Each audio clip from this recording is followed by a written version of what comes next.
브랜드 행동 경제학을 만나다를 몇 페이지만 바라보도록 하겠습니다. 예, 저는 뭐 별로 안 중요합니다. 경제학하고 심리학이 합쳐진 것이 행동 경제학이다. 그래서 인지 경제학이라고 이야기합니다. 여기에 가장 큰 특징은 왜 그렇게 행동하는지를 볼 때 기존의 경제학 과정입니다. 그리고 새로운 경제학 과정이라고 그러면 뭘까요? 기존은 뭐 반드시 뭐라 그럴까 이게 좀 옛날 거다 이렇게 볼 수는 없지만 그래도 새 거가 나올 때는 가급적 신품을 살라 그러잖아요, 그죠? 요게 조금 더 세련된 거야. 어떻게 차이가 나냐면 기존에는 사람을 굉장히 합리적으로 보고요, 이성적으로 판단할 거라고 보고 일관적선을 한다고 봅니다. 예측이 가능하다고 보죠. 그러니까 사람들에게 우리가 브랜드를 어떻게 던지면, 광고를 어떻게 던지면 반응을 해서 이런 결과가 나올 거야 라고 이제 가정을 해서 계속 이제 그동안 광고도 하고 그다음 홍보도 했다는 거예요. 안 돼요. 사람들은 예측할 수 없더라. 그래서 어떻게? 제한적으로 합리적이다. 굉장히 합리적인 척하지만 사실은 구매를 할 때는 보니까 감정을 가지고 하더라. 이제 모든 비즈니스 브랜드에 대해서 아주 멋진 표현이 나오는데요. 사람들은 머리로서는 이것을 사야 되는 이유를 가르쳐주고 이게 필요한 이유를 가르쳐주고 뭐가? 가슴은, 마음은 이것을 구매해야 될 이유를 가르쳐줍니다. 머리로는 이 제품이 필요하다고 아는 거야. 근데 지갑은 뭐가 열어요? 마음이 연다는 거죠. 근데 마음이라는 것은 뭐다? 여기 나오는 합리적이고 이성적인 게 아니더라는 거예요. 굉장히 제한적으로 합리적이고 감정적이더라. 그리고 뭐다? 더 힘든 거. 그때 다르더라. 그죠? 그래서 과거에는 우리를 축구공으로 봤어요. 이렇게 튀우면 어떻게 스핀 먹어서 가겠지? 지금은 어떻게? 럭비공. 사람을 어디로 튀지 모른다. 근데 여기가 합리적이라는 거예요. 참 재밌죠? 비합리적이라는 게 합리적이에요. 그럼 이제는 고객에게 어떻게 접근해야 된다? 사람들은 머리를 가진 존재가 아니고 가슴을 가진 존재다. 이게 요즘 점점 맞아떨어져요, 그죠? 그래서 과거에 산업사회에, 특히 산업사회의 구매들하고 지금 정보사회의 컨텐츠 소비는 완전히 다르지 않습니까? 그 컨텐츠 소비, 소프트웨어 소비, 그리고 서비스 소비들이 어떻게? 완전히 행동경제학에는 대표하는 거고 산업재들도 점점 보니까 행동경제학 쪽으로 옮기고 있더라라고 이야기합니다. 그래서 이 책의 저자이신 프레이밍 효과를 가져오라. 사람들은 속더라. 속기 때문에 프레임 딱 틀에 찼습니다. 지방을 10% 함유하고 있습니다. 10%밖에 없다는 거죠. 근데 어떻게? 무지방 90% 무지방을 함유하라. 똑같잖아요.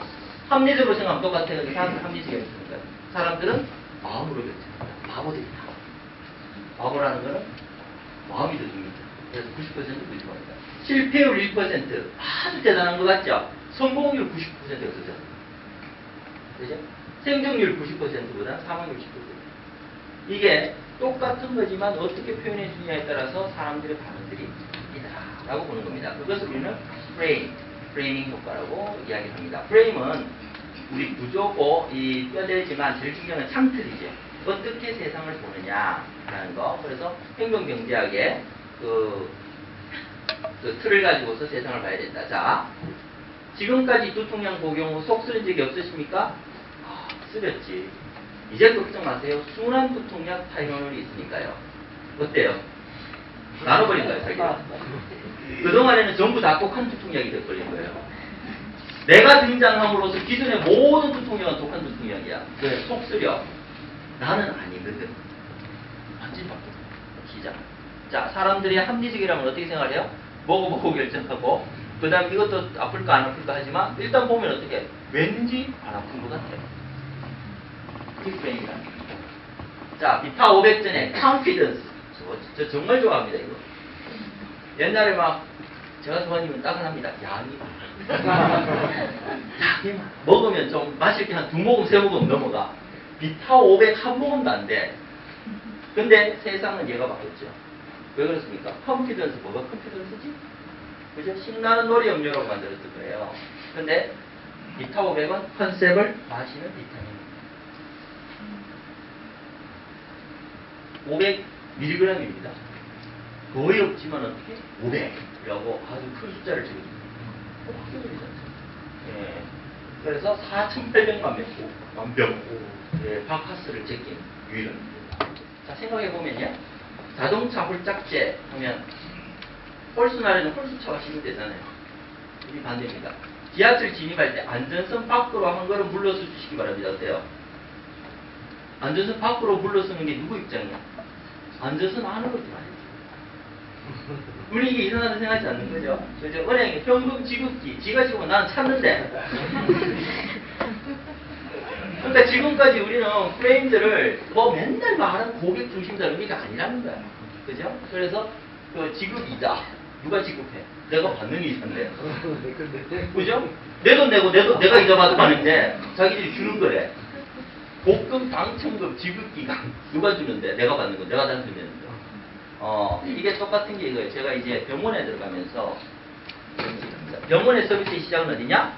지난번에 제가 한 석 달 전에 말씀드렸기 때문에 병원의 서비스 시작은 주차장 아저씨. 딱 들어가는 순간 아 내가 권력기가 났구나 이거 바로 느껴. 찾대요. 그렇죠. 근데 거기는 이제 거기에서 그 서비스를 바꾸면 모먼트 오브 트루트, 그죠? 진실의 순간이 바뀐다라고 말씀드렸는데 실제로 가만히 보면 더 큰 문제가 있더라고. 더 큰 문제가 있어. 이름이 바뀌는 거예요. 제가 강의를 하러 들어가는데 어디라고 말씀드리기 좀 그렇고 암센터로 들어갑니다. 암센터 6층 대강당으로 오래. 걸. 제가 들어가면서 제가 찝찝한 거야. 들어갔는데 제가 야, 내가 암센터 들어간대. 암병동 들어간대. 그래서 그날 강의의 일성이 그랬습니다. 정말 소비자, 환자 중시 아니야? 텄다. 내가 여기 딱 들어오는 순간 나도 이런데 정말 아파서 이 병원 찾는 사람은 그래 내가 암 환자지. 이래세요. 그래 내가 암 환자지. 라고 적는다는 거야. 뭘로 바꿔줘야 돼? 암치료센터.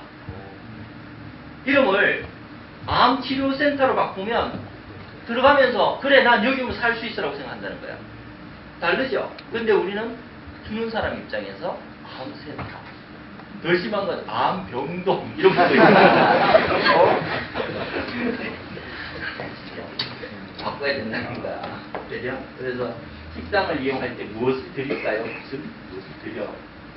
내가 사는 건데 바꿔줘야겠다. 무엇을 드시겠습니까? 라고만 이야기해줘도 프레임을 바꾸라는 겁니다. 이게 사람의 마음이지만 늘 이 서비스를 받으면서 편안하다고 생각했지만 이걸 바꾸는 순간 여기 가기 싫잖아. 사람의 마음이다. 정중 회장님이 사우디아라비아에서 주벨 항만공사를 발주했습니다. 공사를 시작을 해요. 그랬더니만 밑에서 불벽이 너무 많은 거야. 이거 돈 못 봅니다. 왜? 낮에는 너무 더워서 일이 안 되고요. 물이 없어요. 당연한 타당한 이유죠. 정중 회장님, 야 여기는 비가 안 오니까 1년 내내 공사가 하는 거고 모래가 너무 많아서 자재 조달이 아주 용이하고 물은 다른 곳에서 떠오면 되는 거고 낮에 더우니까 낮에 자고 밤에 일하면 되잖아. 그래서 세계 어느 누구도 못했던 주벨 항만공사를 만드십니다. 그죠? 5년간 51억 6,400만 달러를 벌어들였다. 멋지죠? 생각만 바꾸면 돼요. 전 세계에서 못 바꿀 때 우리는 그냥 딱 바꾸면 바꾸는 거야. 이렇게 브랜드를 전달을 할 때 우리는 굉장히 이성적으로 하면 많은 장점을 부각시키면 브랜드가 인지가 잘 될 거다. 우린 이게 좋고요, 저게 좋고요, 뭐가 좋고요 나올 거다. 근데 실제로는 어떠냐? 브랜드는 여러 가지 특징들을 홈페이지에 넣어야 한다고 한 광고주한테 광고 기획자가 귤을 한꺼번에 6개를 던집니다. 잡아보라고. 하나도 못 잡아요. 하나 던지면 잡지. 6개를 던지면 하나도 못 잡습니다. 사람이 그래. 눈이 왔다 갔다 해버리거든. 뭐냐? 커뮤니케이션에서는 뭐다? 가장 확실한 메시지 하나만 들어요. 하나만 들어요. 그게 브랜드다. 그러니까 우리 회사는 이게 좋고요, 이게 좋고요, 다 필요 없다는 거야. 우리 회사는 뭐다? 아까 말씀드렸던 브랜드 U, 한단.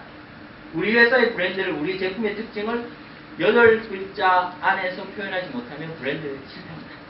라고 이제 얘기를 하고 있습니다. 그래서 해상용에서 원조 중요합니다. 원조라 그러면 일단 끌리잖아. 그거는 이성이 마비되는 순간 원조라는 단어에서 그런 것들을 이제 볼 수가 있고요. 대표적으로 이제 애플 같은 데는 혁신 사용 편의점 디자인 같은 것들을 만들어서 이제 그 자기를 대표 브랜드로 만들었고, 구글 같으면 검색에 뜨면서 자기를 만들었죠. 그래서 대표 브랜드로 만드는 게 굉장히 중요하다. 전형성을 확보하라는 것도 집 같은 거, 펜잘, 두통의 펜잘, 피로인 바카스. 이렇게 이제 전형성, 뭐에는 뭐다라는 것을 갱수 강조하는 것으로 브랜드에서 필요하다라는 것을 이야기합니다. 기준점인데요. 전자제품 사러 갔을 때 싸게 사는 방법. 이게 그 앵커링 이펙트라고 그러는데 얼마에 시작하느냐에 따라서 내가 깎을 수 있는 값이 결정이 돼버립니다. 그래서 어떻게 해야 되냐면 가서 비싸게 살 때 가서는 이거 괜찮다고 눈빛을 반짝이면서 이거 얼마예요? 라고 물으면 다음 무시할 겁니다. 이 사람은 살 마음이 있고 요 제품이 꽂혔구나. 그럼 부르는 값이거든. 이거 어떻게 해야 되느냐? 그죠? 첫 번째는 가격대를 일단 파악을 한 다음에 두 번째 한 매장에 가서 요거 얼마까지 주실 수 있어요? 차이 좀 아시겠습니까? 동일한 핸드폰을 사는데 아저씨 이거 얼마예요? 라고 묻는가 하고 아저씨 이거 얼마까지 줘요? 라고 묻는 게 정보의 게임이 다른 거지. 이 사람 프로네? 딴 데서 얼마에 사왔지? 이게 한국하고 중국의 차이점입니다. 한국에서는 애기들이 한 7살 되면 이제 학교를 가야 되니까 걱정이 되는 거야. 얘가 집을 찾아올까, 길을 찾아올까 해서 어떻게 하냐? 1,000원을 줘. 얘야, 연필 하나 사오라. 그럼 얘가 거금 1,000원을 아빠가 줬잖아. 그걸 믿고 뛰어가는 거야. 탁 뛰어가가지고 탁 연필 하나와 얼마? 800원인가? 800원이래. 그래서 200원을 바꿔서 뛰어오는 겁니다. 눈깔 같은 걸 안 사먹고. 그럼 우리는 어떻게 해요? 정말 너 다 컸구나. 착한 아들 200원을 이렇게 주죠. 사탕 먹으라고. 칭찬을 드려요. 중국에서 어떻게? 딱 주고, 야, 사와! 바바바바바 뛰어가지고, 아빠가 날 거금 1,000원을 줬다 해서, 가서 연필 800원 사서 200원 남겨서 딱 갖다 주면, 한 대 맞아요. 너 한 군데만 갔지? 나 한 군데만 갔지? 찾지 마시겠어요? 세 군데는 가요. 그래서 가서 물어요. 아저씨 이거 얼마예요? 800원. 옆에 갔습니다. 이거 얼마예요? 810원. 옆집에 가세요. 이거 얼마예요? 850원. 어느 집에 사야 돼? 850원. 850원. 왜요? 귀찮았어. 앞으로 질문할 때는 여기 돈 많은 분들은 좀 빼고 스포일러야. 예, 감사합니다. 그래야 수업 분위기가 살죠. 800원짜리를 사야 되잖아. 우린 다 그래. 우리 그렇게 살아요. 귀찮다고 850원짜리 안 사. 800원짜리 사러 가. 얘가 딱 가서 아저씨 이거 800원짜리 주세요. 쳤는데 800원 줘. 그럼 안 팔지. 요즘 안 팔아. 너 세 군데 가보니까 이거 제일 싸지? 얼마 줄래? 그러고 훈련이 되는 거야. 사회적으로 집에서. 그런 애들하고 우리가 바로 옆에서 장사를 해주게 돼. 그걸 어떻게 이길 수 있느냐? 그거는 상술이고 우리는 이제 상도가 있죠. 상도라는 최고의 그 가치가 있죠. 그래서 그게 이제 그 드라마도 나왔잖아요. 그걸 보시면 어떻게 이길 수 있는지 압니다. 상도로 가야 된다. 자, 이 휴대전화 얼마까지 주실 수 있어요? 옷을 사러 갔을 때는 어떻게 하면 제일 싸게 파느냐? 자켓을 사러 갔어요. 자켓을. 언제 묻는 게 값을 제일 싸게 받을 수 있을까? 제일 싸게 살 수 있을까? 쭉 보고서 옷을 집어요. 그리고 한쪽 팔을 끼워. 그럼 이거 얼마까지 줄 거예요? 제일 확실해. 분명히 살 마음은 있거든. 이거까지 맞거든. 근데 반만 입었어. 여기서 값 제대로 안 부르면 반 벗겨. 그게 제일 확실한 방법이라는 거예요. 네, 그래서 휴대전화를 싸게 사는 방법. 심리학을 하는 이게 행동경제학입니다. 사우스웨스트 에어라인즈. 사우스웨스트 에어라인즈 전력은 어때요? 제일 싸. 우리 서비스 없어. 근데 거기에다가 어떻게 오늘 우리 창립 기념일입니다. 그리고 땅콩 봉지 나눠주면 사람들이 봉지를 잡고 울어요. 내가 이런 서비스를 받다니. 최고의 서비스 아니냐. 그죠? 이게 중요한 거죠. 그래서 고객 만족을 위해서는 다음 4월 17일 수요일에 우리 이장우 박사님의 SNS 지용할, 소셜 지용할의 강의가 있을 때도 봉다리는 없습니다. 기대하고 오시면 안 돼요. 네. 하지만 어떻게 고객 만족 1등이 됐는데 사실 이 회사보다 서비스 잘하는 회사들 깔렸어요. 아까 말씀하신 싱가포르 에어라인, 그 다음에 아메리칸 에어라인 이런 회사들이 최고의 서비스죠. 근데 거기보다 얘가 더 높아. 왜? 기대 수준이 낮거든. 그죠? 여기 가면 그냥 자리도 대충 잘 앉아야 되고, 짐도 안 붙여주고, 그 다음에 하면은 스튜디오도 거의 없대. 근데 가면 다 있어.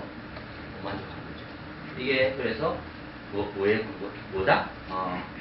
크지 않은 기대치를 안전하게 충족시켰을 때 고객이 만족되고. 이거 역시 행동 경제학입니다. 사실은 우리가 고객 만족을 위해서 무지하게 많은 것을 해야 된다고 생각하는데, 안 돼, 그게.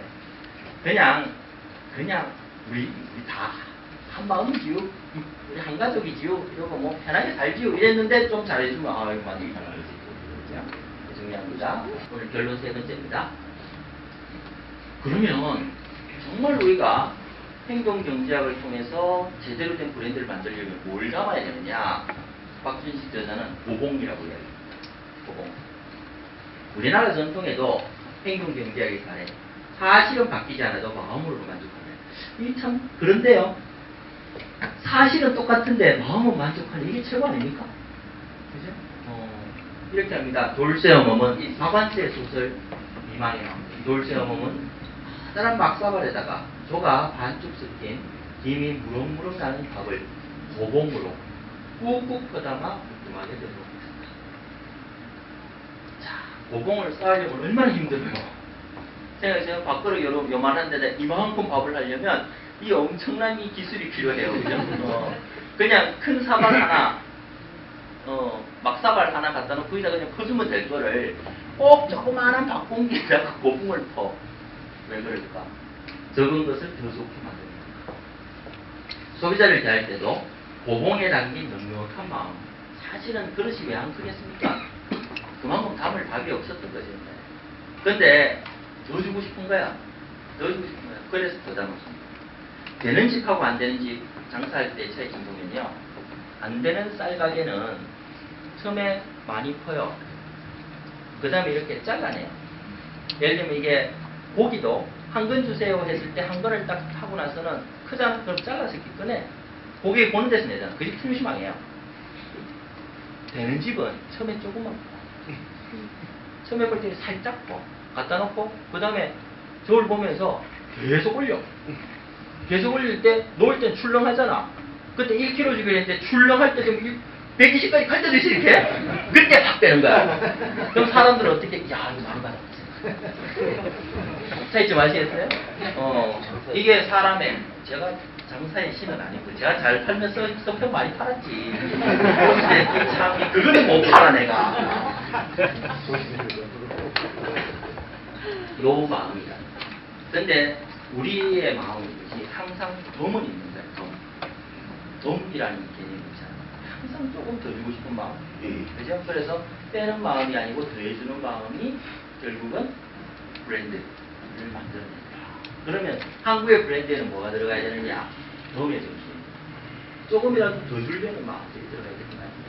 라고 이제 얘기를 하고 있습니다. 그래서 소평 말, 제가 지금 그죠? 인간의 마음을 알 수 있어 어렵다. 그런데도 하지만 우리 그동안 마음을 넘어 행동도 예측할 수 있다고 생각하고 활동했다. 거기다 기존 경제학에서는 완전 정보에 의한 완전 시장과 합리적 행동을 가정하니 예측 가능성이 더 떨어지더라. 수리 경제학을 아무리 해서 맞추더라도 이게 안 맞더라는 겁니다. 그죠? 결국에는 뭘 해야 되느냐? 이성보다는 감성. 그리고 축구공보다는 럭비공 같은 인간의 모습이 정말 더 인간적이지 않느냐. 더 인간적이지 않느냐. 그러니까 이왕이나 나온치마라는 정신. 그 다음에 고객의 기대 수준을 떨어뜨리는 지혜. 그리고 마지막으로 조금이라도 더 주려는 고공에 담긴 넉넉한 마음이 현대 브랜드 관리요 행동입니다. 라고 적고 있습니다. 그래서 실질적으로 우리가 정말로 한국의 브랜드에 뭘 담고 싶으냐. 아까 한국의 칼라 이야기를 하셨는데 저는 이렇게 생각합니다. 한국 브랜드의 특징들이 존재할 거예요. 그죠? SK, 삼성, LG 공통점이 뭘까? 지금은 아마 하이테크일 거예요. 한국 제품들 말이야 정말 최신 기술이지. 정말 기술 좋잖아? 근데 거기에 뭘 더 한다면 야 거기 진짜 따뜻해. 그 한국 제품들 보면 말이야 정말 인간적이야. 따뜻해. 그게 우리가 본질 마음이에요. 그것을 어떻게 담아낼 수 있을까? 그게 한국의 브랜드 경영이 아닌 거죠. 자, 생각을 해보면요. 정말 그동안 유럽이나 미국이나 일본의 회사들이 가지고 있는 강점들이 있어요. 항전들이 있습니다. 그걸 우리가 조금 더 잘하는 게 우리의 칼날일까? 아주 정교하게 만드는 거. 일본 회사보다 더 정교하게 만들어요? 아주 하이테크 가는 거. 정말 미국의 나사보다 우리가 더 하이테크일까? 그죠? 정말 글로벌 브랜드로서 싸게 좋은 제품을 만드는 거. 진짜 우리가 세계에서 제일 잘할까요, 지금? 버텀어피, 비오피 시장이라고 합니다. 바텀업 피라미드 시장, 인도나 중국의 하층민 시장에 들어가가지고 정말 한국 기업들이 원가 대비 가격 경쟁력이 제일 좋을까? 아니더라는 거죠. 그럼 우리는 우리 칼라에 찾아야 돼. 그 우리 칼라가 뭘까? 저는 이 점이 있어요. 넉넉한 마음, 조금이라도 더 주려는 마음, 이 따뜻한 마음, 이게 아닐까. 그리고 우리는 고봉의 마음이 있어요. 정말 그 그릇들이 다 작지만 조금이라도 이렇게 좀 마음을 담아서 드리고 싶은 그런 마음들이 있기 때문에 우리 브랜드의 미래가 점점 경제학이 기존의 경제학에서 행동 경제학 쪽으로 넘어올 때, 그래서 이제 사람들의 마음을 더 중시할 때 한국의 힘이 나온 겁니다.